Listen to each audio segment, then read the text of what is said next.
കൊടുങ്ങല്ലൂർ നിയോജക മണ്ഡലം എൻഡിഎയുടെ തെരഞ്ഞെടുപ്പ് പ്രചരണത്തിന് തുടക്കം. കൊടുങ്ങല്ലൂരിൽ എൻഡിഎയുടെ തെരഞ്ഞെടുപ്പ് പ്രചരണത്തിന് തുടക്കം കുറിച്ച് ബിജെപി സംസ്ഥാന vice president advocate B Gopalakrishnan ചുമരെഴുതിക്കൊണ്ട് ഉദ്ഘാടനം ചെയ്തു.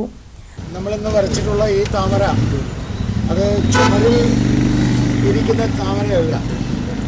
ആ താമര ജീവനുള്ള താമരയാണ്. ആ താമര ഈ കൊടുങ്ങല്ലൂരിലെ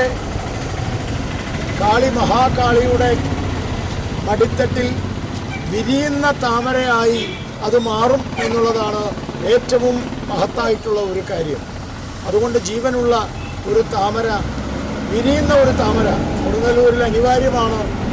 കൊടുങ്ങല്ലൂരിൽ താമര വിരിയേണ്ടത് കൊടുങ്ങല്ലൂർ പ്രദേശത്തിന് മാത്രമല്ല, ഈ നാടിന് മൊത്തമായും ഈ താമര വിരിയേണ്ടത് അനിവാര്യമാണ്.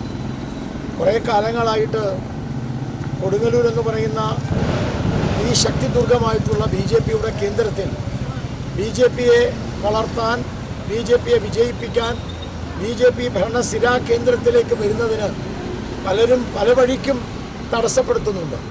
പക്ഷേ ഈ പ്രാവശ്യം ആര് തടസ്സപ്പെടുത്തിയാലും ശരി, ആരെതിർത്താലും ശരി, ഈ പ്രാവശ്യം ജീവനുള്ള താമര ഇവിടെ വിരിയും ഈ കൊടുങ്ങല്ലൂരിൽ എന്ന് മാത്രം പറഞ്ഞുകൊണ്ട് ഞങ്ങൾ ഈ താമര വരയ്ക്കലിൻ്റെ ഔപചാരികമായ ഉദ്ഘാടനം നിർവഹിക്കുന്നു.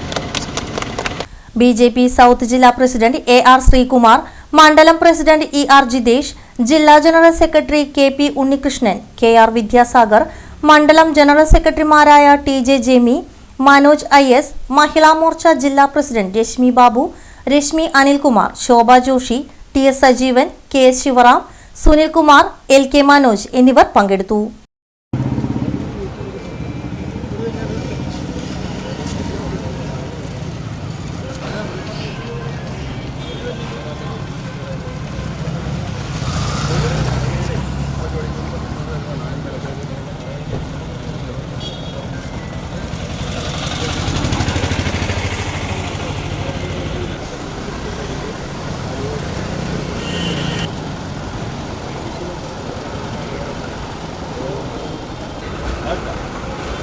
എടുക്കാം